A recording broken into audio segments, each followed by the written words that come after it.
name is Dr. T, and I would like to welcome you again to the Dare to Share podcast, a podcast that's aimed at helping women share their heart-bearing stories and their survival stories of trauma, as well as the way they have coped and the way that they are thriving. Today, I have a wonderful guest with me, someone I have known for over a year, and I think our talk around domestic violence, abuse, especially in our community as people from Africa, we face peculiar challenges, and God's Love is someone that has really taken this on board. She's unafraid, she's bold, and today we're going to be talking about why the need to share our story. I'll let her introduce herself. God's Love Buchi Samuels, welcome to the show. Thank you for having me, Dr. T. Welcome. It's my pleasure. Okay, my name is God's Love Buchi Samuels. I'm a professional living in Canada. Originally from Nigeria, I have my university education in engineering and have my master's in business administration. Cool. I worked for a long time in the banks, then moved to Canada. I have a daughter that I'm so proud of. That is my life. And we share the same birthday, don't we? Yeah. With her daughter. Yes, my daughter and Dr. T. Auntie Doctor. She had the same. She calls her Auntie Doctor. Okay. She had the same birthday. So, Awesome. But having been bold, like Doctor said, being a professional, making your own money, you still find people, women in that sphere, being emotionally abused because of the culture and the beliefs you've held, and some interpretations of the gospel that were passed down to us in the wrong way. So we find ourselves sometimes being in the mud because we just try to be nice, we just try to be good, we are compassionate, and we find people taking advantage of that to our own detriment until we learn to say no. So that's why I do this, to share my story, to educate people, especially younger women, people of faith. I have a book on Amazon I wrote to also help people of faith to make sure that they are not drowning, they are utilizing their potentials positively to make them thrive. Absolutely. And when you talk about people of faith, I'm a victim of that too. And I'm sure I'll have the time to share my personal story. In the faith, we were taught, at least in the Christian faith, marriage is forever. We're taught God hates divorce. And oftentimes there's also a culture of silence. I remember talking to a lady recently who was actually married to a pastor, and the pastor was up to a lot of things. The marriage was ended, was going nowhere. She took the time to speak to an elder, and the elder sat down, and after she told this elder her very, very gory story and experience, all the elder said was, "Let us pray." And, I believe that sometimes in our culture, we feel that prayer answers everything. And there is a place for prayer. But there's also a place for faith. And I also know that the scripture tells us that it is God's will that we prosper and that we're in good health, even as our soul prospers. So it's not just about your spirit, it's about your soul. A soul that is depressed, that is anxious, that is being abused, that is being suppressed, that is being disrespected. There's no way that soul can be at peace, and there's no way that soul can thrive, and there's no way that person can grow. And so we find, I think we should start from the church. And this is not, we know that there is a place for the church. Let's face that. But I believe that it's time for us to get real and know that abuse also happens in the church. In fact, people say the church is a hospital full of sick people, and we find a lot of horrible people. When they want to find a wife, they actually come to church. I'd like to hear your thoughts about that. What's happening in the church these days? Yes. Especially for good girls. Yeah, exactly. The good girls are the victims. Yeah. The street smart girls, the street girls, you don't mess with them. Before they even choose better, because they know, because they have some of these attributes we're discussing now. So they know what to look out for. But Absolutely. The church girl that was raised in the church, that was raised a good girl, doesn't even believe another person could act in that way. Especially when they're in the church. Yes, so they are drowned in that. So let's go to the Bible. We all know that faith without works is dead, right? So we'll find out, like you said, I've also been in a situation where I know people, and even myself, this is wrong. Somebody is being emotionally abused, cheated on, not taken care of. And you're telling the person, oh, you need to trust.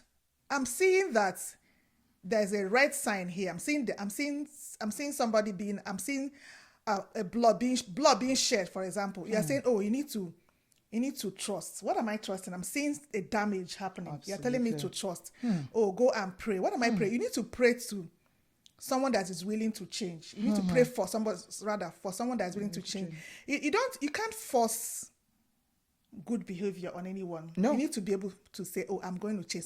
If someone is addicted, for example, going through drugs and all that, you can't say, oh, you have to stop this. The person has to make that decision to say, I'm quitting, and hold themselves accountable. Yeah. Right? Because there is always this, you're a doctor, there's this, what term do they use when they withdrawal syndrome, that kind withdrawal, of absolutely. So if you've been hooked on something, like you're hooked on cocaine or morphine, exactly. Once you stop immediately, you're going to have withdrawal. Yes, sometimes they even give them some medications to make sure Absolutely. that they don't relapse into that. So it's Absolutely. a decision by yourself. Absolutely. It's not something you hold a woman responsible. Sometimes you see people, even in our culture, not just church, our culture, say, oh, the success of a marriage depends on the woman. I was told that. That BS.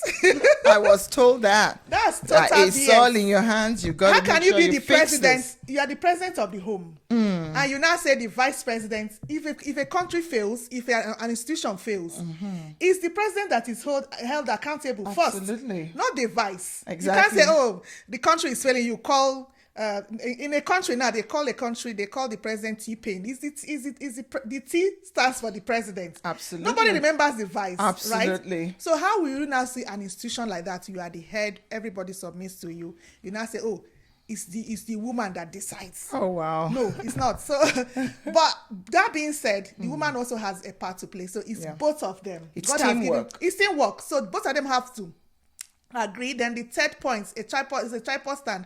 The third point will be the Holy Spirit, God, the God factor, the Trinity, before it will succeed. So we find that because we don't believe, the main issue is people in the church, good girls are raised in the church, don't Good even girls. believe such behaviors exist. Like if someone comes to you and say, oh, I love you, telling you all the good things, you don't believe that the person is lying. Because So you are not a liar. because you don't lie. I've seen where people lie against somebody and still saying it. No. Like, apart from maybe people in immigration, sometimes at the airport, there was a time I was watching one video. This person is lying, blatantly lying to the immigration officer, and I was like, how did these people cope? Because somebody that has gray hair saying he's 15 years because he's scared of being deported. Absolutely. The other one is saying, oh, I'm schooling, I'm going to this school. Okay, what course are you studying? Idea. I can't remember, because they don't know what they've written in the books, in the paper, and they don't want to give another answer to the immigration officer. So that's how these things work. These people that have these personality disorders, they lie a lot. I always use Samson, the book I wrote that is on Amazon. Samson is the anchor of that book. Samson, they go after people that have something to offer. They go after people that have that are highly educated. So it can't say because you're educated, it can't happen to you. It can't happen to you. Highly educated, hardworking. That person has to be a hard worker before you can fall this victim. Yep. Look at Samson. Yeah. Samson has strength. Samson is anointed. Samson could lift the gate of a city. Wow. Samson could tear the lion's mouth, right? Yeah, with his bare hands. Samson had everything going for him. So people wanted to bring him down. So some people are out to look out for people like that to bring them down. So that's why if you have things going for you, if you are prosperous, if you are upward looking, if you are hardworking, those are the people they target. And if you now combine it with being morally sound, have good behavior, and such people, they are trusting, they're compassionate to people. Yep. Yeah, so that's what happened. So Delilah was sent to him to destroy him, but he didn't know. So he was loving. He was just a loving husband, vulnerable to the wife at times. If you are having any kind of relationship with anyone that is a close knit relationship, at some point you are vulnerable, whether to your parents, to your siblings, to your spouse, to your children, to anyone around you. Like, you are vulnerable. You tell them everything. You tell them your secrets, your secret to his strength. Look at Samson, secret to his strength. He was, but his enemy, she was communicating that to his enemies. He didn't know. And when I could tell you for a fact that when he asked her, why are you telling my enemies the things I'm telling you? She would have lied. That's where the lies, gaslighting. She started crying. Oh, you don't even love me enough. That's the gaslighting. Gaslighting. Yes. So lies, gaslighting, manipulation. That's how they bring people down. And they're not there for, it's transactional. They're not there. They don't love you. They don't want your good. Look at Delilah as an example I was giving. She wasn't there to. She wasn't love. Of course, if you love somebody, you wouldn't want to bring them down. No. So, but he was just being normal, being good. But if he was street smart, he would know that I'm discussing this thing with only you, Delilah. So how do my enemies know that what I told you something, and the next time they are coming to, to bind me up and try to kill me, but he still had his strength. So he made a mistake. That's why we're saying, giving out this information to the public. He made a mistake. The first time, the second time Delilah betrayed him. He would have broken free, cut off, divorced her, moved on with his life. He didn't. But he trusted her. Yeah. He still trusted. So somebody might say, oh, Samson is stupid. He's not stupid. These people will gaslight and manipulate you if you don't have the right information. Like some religious people are telling you today, oh, you need to pray. You need to trust. You need to keep it. They will manipulate and destroy if you don't take time. Absolutely. So that's why we do what we do. So they target people that are nice people, that are well raised, and have some things going on for them. They want to bring them down. So they use those lies. They don't use spear, bow, and arrow to go to war. They don't use that. They use manipulation, lies. Look at Delilah. She was crying, oh, you don't love me, you don't trust me. And he also kept falling for it until he now, at the end of the day, his eyes were plucked off. And he didn't touch her. She would have just moved on. Because she has achieved her aim of bringing the person down. So that's why you need to protect yourself. If not, until they destroy you, they don't stop. You will not even know. I think that's the most painful part of it, is they don't come to you like, I am dangerous. You don't see it written all over their face. In fact, they start by loving you. They start by loving you so much that you feel, oh my God, is this real? I can say this because it happened to me. Yeah, sure. I got flowers almost every other week from this gentleman. He called me. I woke up to his messages. Before I slept, he was on the phone. When I turned this way, he's there. There was a day he called me over 20 times. One day. And I was like, can somebody care for somebody this much? So usually they'll come to you, they're almost like they are serpents, but they come to you looking nice, looking good, usually you start to ask, can it be so good? Is this real? And when you find yourself asking those questions, sometimes that in itself is a red flag. A red flag, Somebody that is calling you 20, 30 times a day, it might be that the person is actually jobless. He has nothing else to do but to call you, or he has an agenda. Yes, an agenda. And most of the good girls fall for this agenda. They fall for, it's like a mask. So they come to you with this wonderful mask of, I'm so nice, I love you so much, I will go to church with you. They will pray in tongues, they will they tick all the boxes and more. And because, like God's love said, you are so trusting, you believe the lie, and then you get sucked in. And when you are sucked in, that's when the gates of Armageddon starts. They study you for some time. They take their time to study you. It's just like some animals. When we used to watch Nat Geo Wild in Nigeria, back in Nigeria, there are some animals that are, these predators, when they are looking for their prey, right? They go hide somewhere and study and watch your movements and watch. So that's how these people are. They study, they know what you need, what you like. Exactly. Your love language. Absolutely. They overdo it. Absolutely. Right? So they've studied you for a while. They're out to destroy you, remember. They're not there for anything. So they study. It's just like people that are doing investigation. They can camp like detectives. Outside a house, watch your movements and everything. And everything. This animal, I think they got that cue from animals. So they watch. Then when it's time for them to strike, they strike. How do they strike? They don't strike by fighting you. They start manipulating you. So some good days, some bad days, you are confused. But this nice person that was caring, that's doing this, can't be this. Yep. But behind you, they are living a different life. Yep. Two-faced. Different life. You will be shocked. In fact, I say, one thing I want to do in life is, if there's any way to, investigate what people do behind and bring it out to the open, it will really, really help. But that is not possible. At least for the technologies we have now, we can't do that. So you have to watch the energy. Yeah. They give themselves off a lot of times, but you ignore it. We ignore it. You ignore it because they try to cover up immediately. And they're professional liars. Yes, don't forget. Yes, liars, manipulation. But behind you, they are destroying you. They are smearing you. Yep. In my own case, somebody ganged up with some family members, smearing me behind. I didn't even know. You see me. I will still hide and give money to somebody that was smearing me behind. Wow. It was so terrible but I think God was fed up at some point. And God was fed up. Yes. Opened up. So opened God gets fed up? Yeah. God fed up. Like this guy opened up a can of, still today they are still denying, but I have of course I've pieced all the everything together and know what is going on. Yeah. Opened my eyes to see a whole lot. Wow. I will hide to go and, because I was so compassionate. This person needs this money. I will hide to go and give. The person I'm hiding from, so that because this person wouldn't allow me to give this money, but it's my money, right? So let me just give somebody that needs it, right? Wow. The person I'm giving money will still hide behind me to go and smear me to the other person. Oh my God.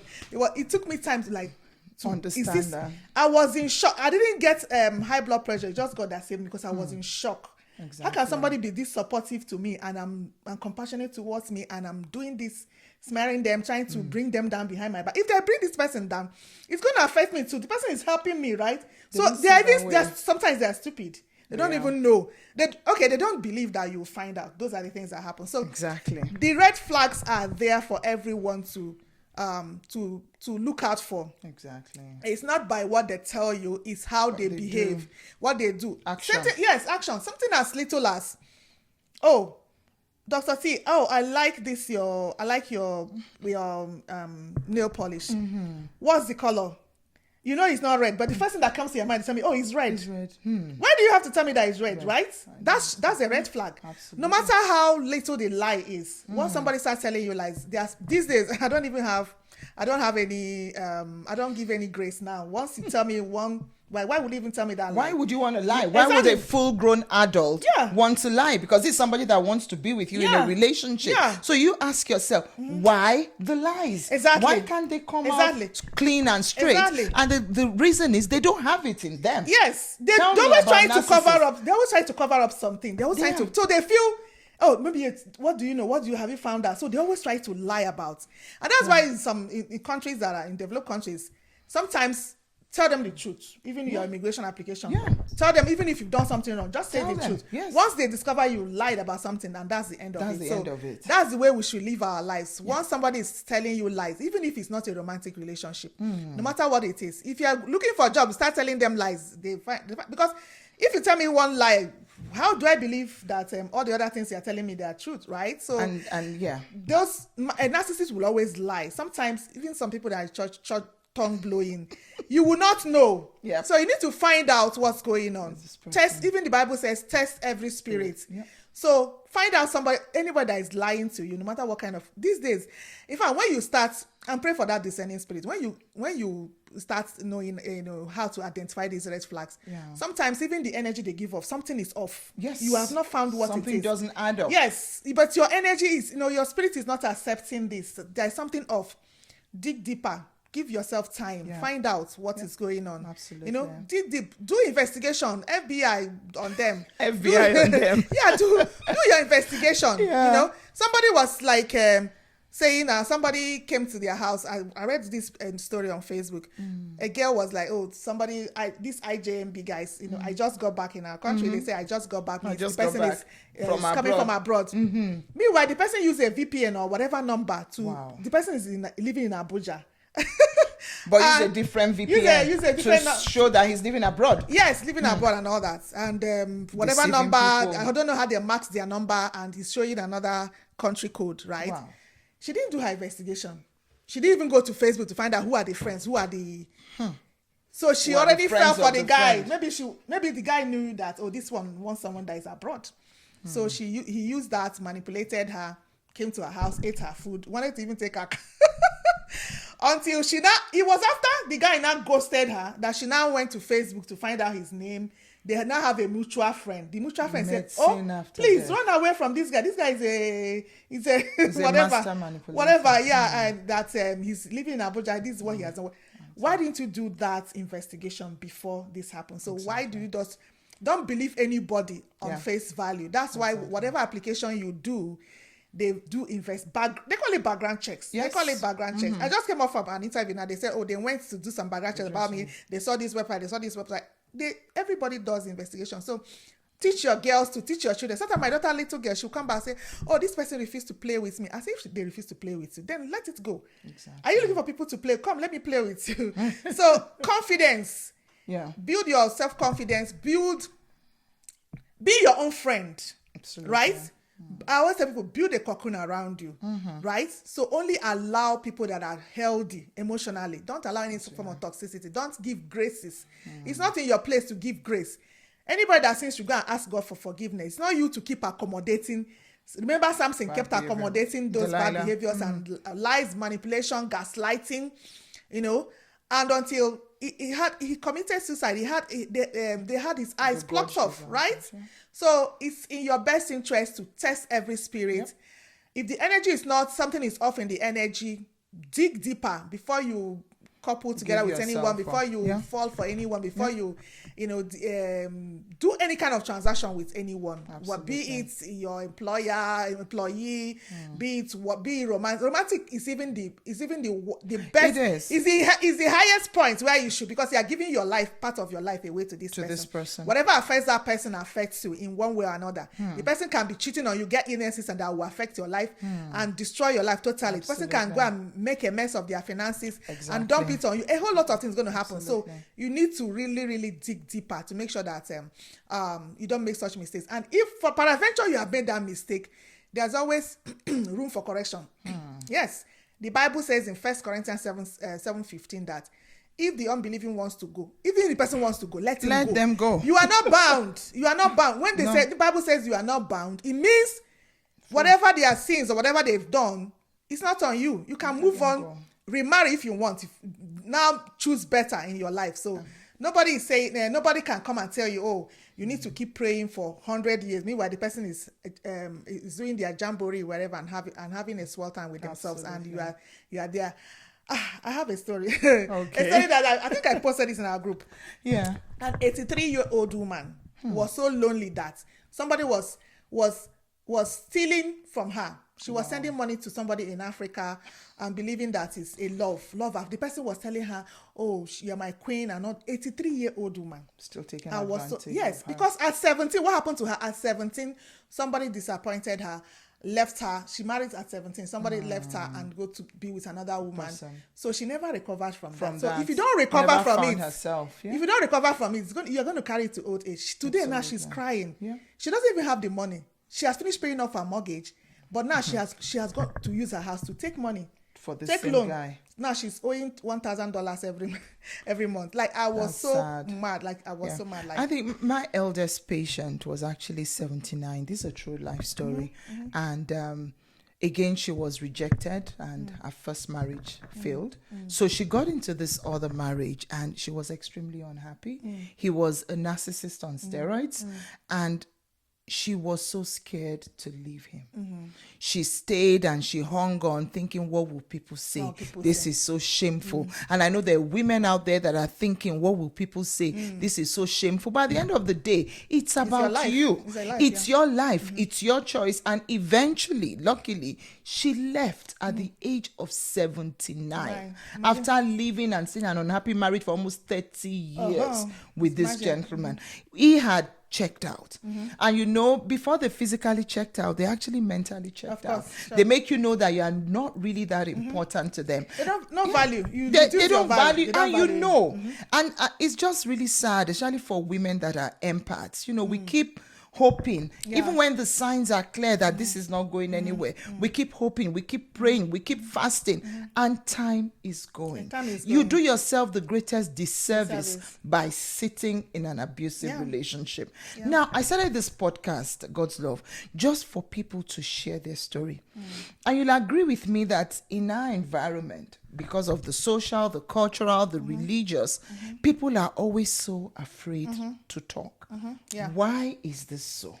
Okay. Why? Yeah. And how can we challenge this? Okay, yes. Like you said, what will people say? Shame. Somebody, I think I was in a church in Regina. Somebody was like, I think it was even a pastor's wife that was saying that somebody's married me.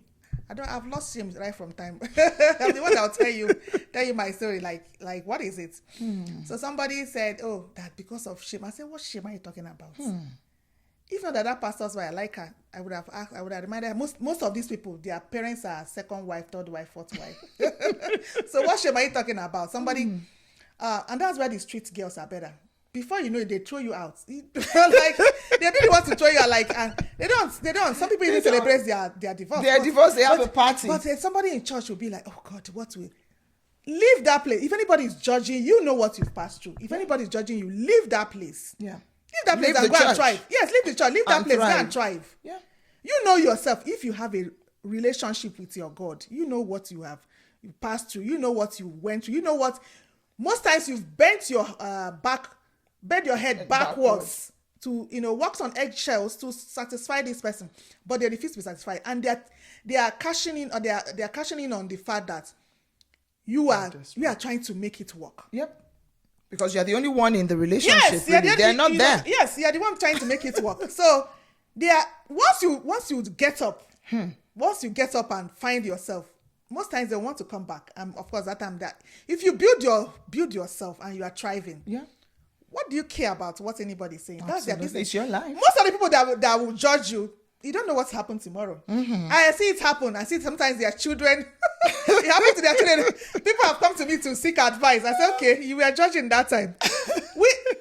In my language, that's what they say, echidime, which means tomorrow is pregnant, right? So you are judging, you don't even know. Yeah. But number one, do all you can to save your marriage. Absolutely. But if you find out that, this thing is eating me up. You are the one dying. You're the one dying.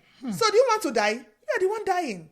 There's a gospel minister that just died like that because she was making the money, giving to this man. The guy was messing up with her and all that. And she was just there. And I was so cross with her pastor at that time, because there are some pastors that will tell you, no, this is, they will even want to drag you out. It's enough. No. Enough is enough. Yeah. I also know one one Instagram friend of mine. She's also a gospel minister. All right. Yes. It happened. People judged her and all that. Of course, she had to go through healing and all that, of course. But today she's remarried to another gospel artist. Wow. She was infertile for the 10 years that marriage was. Now she has a baby girl. The man has 4 children. So God gave her 4 children. Because unfortunately the man's wife died. But today she's happy. She's okay. So you don't know, so far you have been good in that relationship, in that marriage. God wouldn't forsake you. Absolutely. So just leave, and you have. God is not angry with you. They keep quoting to you, God hates divorce.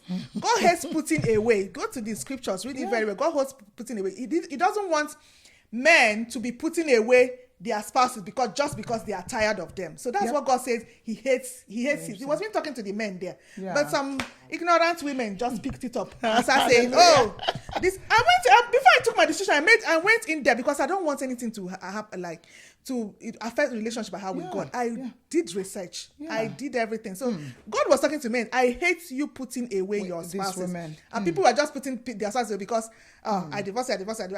I don't want you anymore because maybe you are older or something. Yep. He didn't say, God hates divorce. How? What happened? Yeah. Even somebody that is cheating on you, Jesus has said, the Bible has said, except for marital infidelity, you can go and you are not bound. You are not bound. So, but people don't quote that, and these manipulators have been planted in churches to make sure everywhere. that they hold these women down Bound. and make sure that they keep pressing on them and keep manipulating it and keep using them.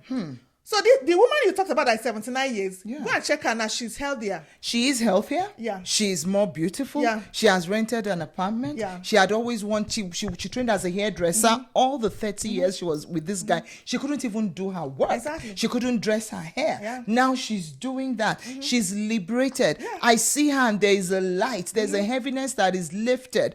And so when we all sit down and we're so scared, I think people need to know that there is life outside of divorce. And the thing, even as a medical doctor, when you are under, because all of these behaviors we've talked about, it affects your body, your soul, your mind. You age prematurely. You develop high blood pressure because you have high drive of adrenaline, high drive of cortisol. What happens? You gain weight. And this is the same person that will tell you, oh, you are not beautiful, you are so ugly. This same manipulator will tell you, who will want you? I remembered my ex was telling me, oh, who will need you? Who will ever want you? I'm living my best life. It might not be perfect, but when I look back, I'm like, I'm more grateful that I'm out of it. It's just, I talked about the bird that is caged. That was what I talked about in last few months on Instagram. So sometimes women find themselves in these relationships. It's like you are just in a cage. You can fly, but you can only go so high, and then you're back down. In fact, to cage a bird, they clip the wings. Can you imagine the amount of abuse it's going to take for a woman to sit in a cage like that for years and years? But wait until that cage is open. I think it's the book of Psalms that talks about when the chain is broken. There's a difference between unlocking something and breaking it loose. So when you have an opportunity and that cage that has held you bound is being broken, you can fly, you can soar, you can thrive, and you will help others, which is exactly what we're doing now. So let's ditch the shame. I know it's a lot of, and you see, people pointing at you, they are also going through a lot in their lives. But they point at you and they say, can you imagine? I remember I had to call a pastor and I took him for coffee at some point because things had filtered and he was saying, no, I heard she left her husband's house. And I took him out and I sat him down. And I was like, would you rather come and conduct my funeral or see me free from an abusive relationship? I said, do you wish on your daughter what I have been through? I said, so before you start to peddle things, and I said, to even crown it all, I never moved into this man's house. He moved into my house. So for you to now say, oh, I left, I didn't. Exactly. God removed him from my life. God removed him from my house. God removed him from everything that concerned me.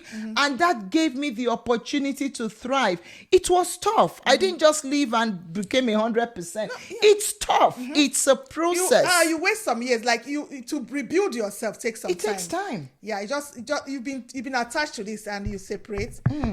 There's always that wound, but you're going to heal. You're going to heal. You're going to heal. It's a scar. Everybody has their own scar. Everybody has their own scar in different ways.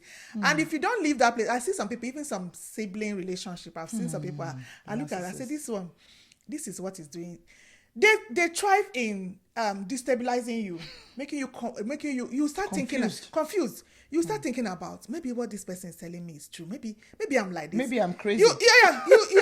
They chip away your self-esteem and confidence, right? And confidence, right? So I see some of these relationships. I say this is, but if you tell them, sometimes they don't understand it. So I just pray, because once they leave that relationship, you see yourself thriving. Exactly. You see yourself thriving because sometimes you be wondering, why was I even in this space for so long? Absolutely. Why was I in this space?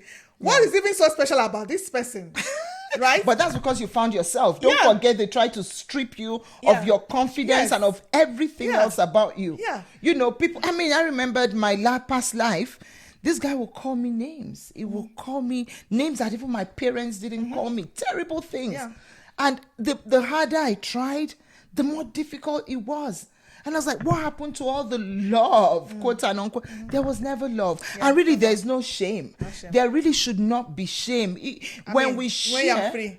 I don't even care. Just come and talk. Look, that's what me, I have loud mouth. So come and talk to me. I'll tell you your life. Exactly. One woman was in that same church in somewhere in Canada. She was trying to say, oh, that's it. This one is left. Her husband is using in church preaching and all that. One day I told, she didn't know that I knew that she was what's it called? These people that their mothers gave birth at home. You know, back home they call them the B word. I had to tell her, look, my parents married for over 50 years. Wow. Before my father died. Perfect marriage. Perfect. Too. What do you know to tell me about marriage? Who are your parents? So the whole church broke it because me, I will tell you your own, because you don't know what you should show empathy. If you want to know my story, you can ask me. Not to come and judge me. If you want to judge me, I will open up your case. So if it works for you, clap back at anybody that wants to mess. Don't allow anybody. Don't allow anybody bring you down. For what? I see people, they tell them what, they go and cry. Me, I will not cry you. I will dig your story. I will dig your story and I'll splash it on you. Next time, you take your time before you talk. Because you don't even know. And when you talk about, I should teach you about marriage, not you teaching me about marriage, right? You don't even know anything. I have people to learn from. My mother and my father, number one. Years. My grandparents, my great... What are you talking about? I have people to learn from, not you. So you are just the first generation in this marriage matter. Absolutely. Absolutely. So women really, there's no shame, because we understand that there is a time for healing and you should make the most to heal, because it's not easy. My patient had been in this relationship, and luckily she started therapy even before she left. So leaving is not really about one day you just wake up, pack your bag and leave. No, you need to plan, except of course your life is in danger. Then you need to leave so that you can live, you can live. But it's something you need to plan, you need to consider, because there's so many facets into walking away and leaving your relationship. So we're not saying sleep tonight, wake up tomorrow and leave, and then be homeless and not have anything to. So you really need to plan, and you need to also count the cost. But I always say something. I interviewed someone. She lost a lot of money. There was a house she had bought with her ex. The ex refused to sign out and get his own. The house was foreclosed. It was such a mess. She lost so much money. But she looks back today and she said, the money means nothing if I have my life. So you have to think, you will actually make more money because your mind is actually set to do so. So really, I would say there is no shame, because sharing your story encourages other people. There's the people that are talking and that are judging you and that are saying things. Is their opinion. And one thing I've learned, you have no control about what other people say. Exactly. Or what they think. You know your story. You know yourself. You know what you've gone through. Yeah, you know how you worked hard to make it work. Exactly. And like sometimes God is even redirecting your path. Hallelujah. Redirecting your path. That's what happened to me. God redirecting your path. I'm in a place now, I'm now in a family where everybody values me. Wow. Everybody values me. My mother-in-law now, if you talk to her, like, let her not miss my call. Oh, wow. Mamo, my daughter, this kind of. Don't be saying, who is this? Who is this? Who does she think she is? Like, exactly. But when you look at it, even like, I'm in a much better place. That the people that orchestrated all those, when they look at me today, they wonder how it happened. Absolutely. They wonder how. And people see it. People say, I remember in my practice, a lady came in one day. This was after my marriage ended. And she said, you look so different. I'm like, how do you mean? He said, you look like a dark cloud has lifted off you. So, you are going out there wearing the clothes, posting pictures and all. People see that you're unhappy. So why are you pretending? And once you come out of it, people actually see the difference as well. So don't do yourself that injustice by sitting in an abusive relationship. And the thing to know is that help is available. This is exactly what we're doing. Putting out the word to know, one, you are not alone. Two, help is available. Three, there is life outside of this cage that you've put yourself in. And yes, we have cultural beliefs. Yes, we have religious beliefs, but don't use that to your disadvantage. Instead, use it to your advantage. We should be bold enough to share our stories, not just for us, but for other the people coming after us, several generations, even generations yet unborn. And my sister, we find I know we're kind of focusing more on women, but there are also men that are victims Yes. as well. Yes. This thing works both ways. Look at Samson. Yeah, Samson is a The man. example you gave. He's a man, and he had a very, very manipulative partner, and that led him to his death. Yeah. And my prayer is that that would not be our portion. Yes. So men also go through this. So whether you're a man or you're a woman, there's nothing good about abuse. You should not put up with it. And abuse is not when they hit you, because sometimes I even say emotional abuse is worse. It's worse because you can't quantify it. You can't say it. Nobody will believe it except you. You know that this is not right, right? So Yeah. emotional abuse is the worst. Exactly. Because you can't just say, you can't put your, who will you tell? Because most people that abuse you are people that you have reposed or given some trust to. You trust them.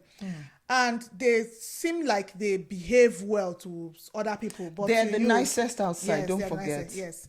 So it's difficult. So if you don't tell yourself, no, this is not right, this is what I'm passing to. Sometimes there's even no evidence except maybe the verbal abuse and all that. Sometimes it's your reaction that is loudest. Exactly. Because the way Exactly. they if I go now, go behind and pinch you, I you. remove my hand. You will not, what's that? So everybody will say, see your reaction. "Ooh." Everybody will see your reaction, but nobody will see what caused it. So Yeah.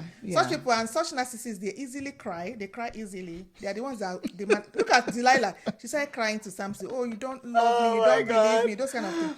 And Samson is the bigger person with his hair flying. Everybody be like, no, this one is the one trying to hurt this woman. But Yes. she's the evil one. Just like snakes.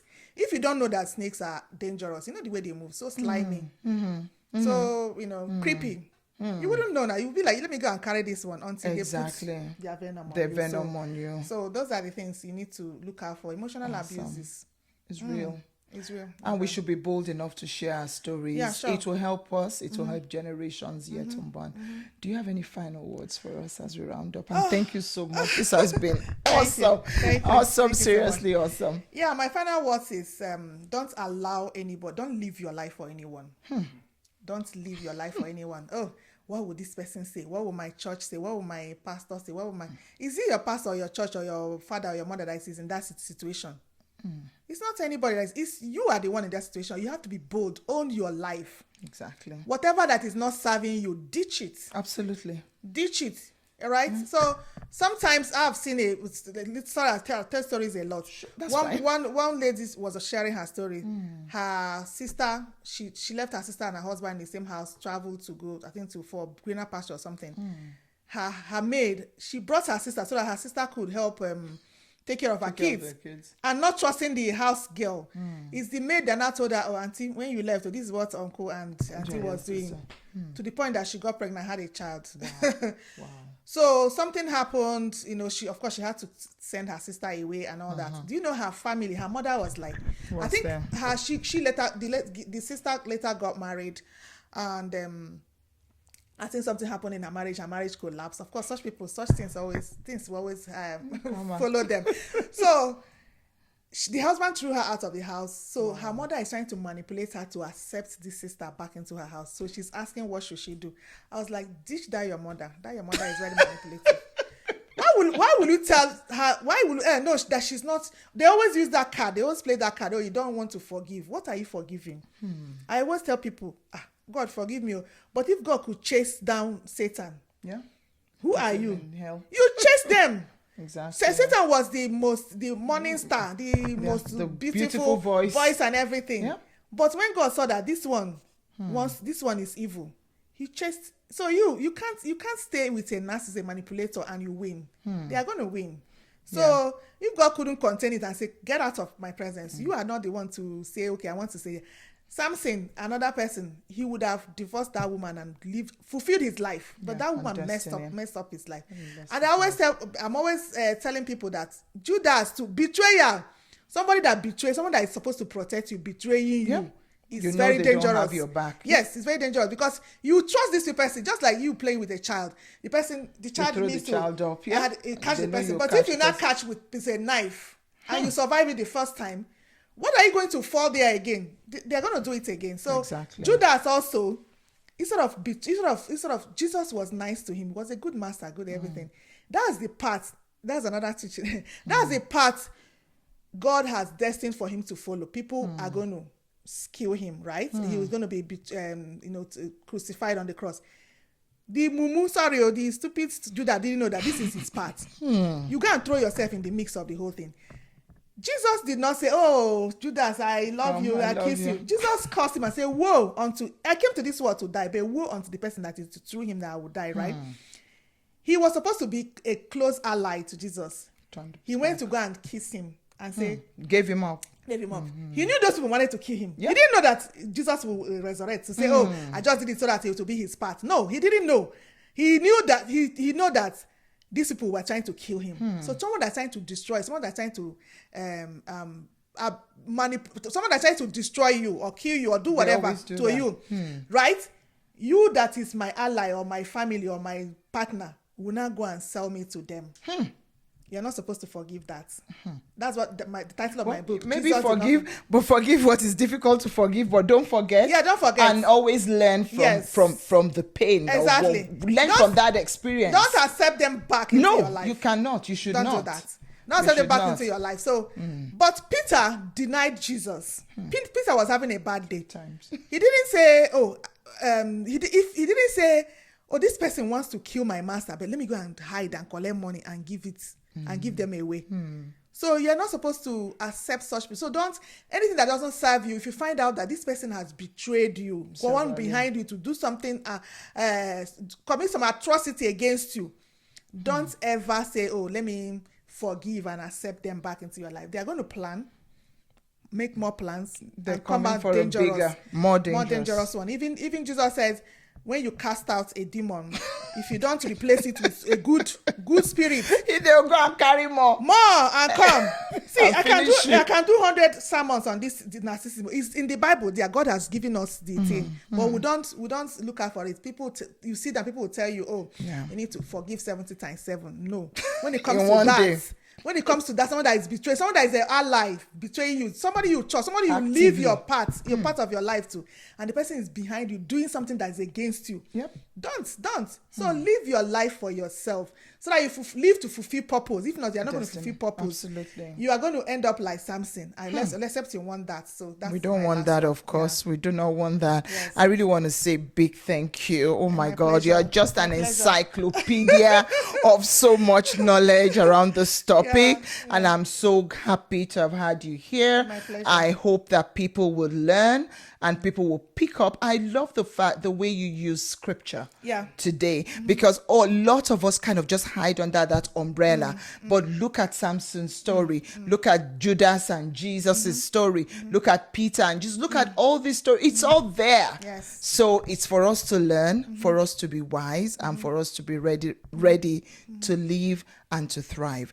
Thank you so much for daring to share all of this information. And again, I'm your host, I'm Dr. T. Until the next episode, thank you so much for being our guest. God bless. Bye now. Thank you.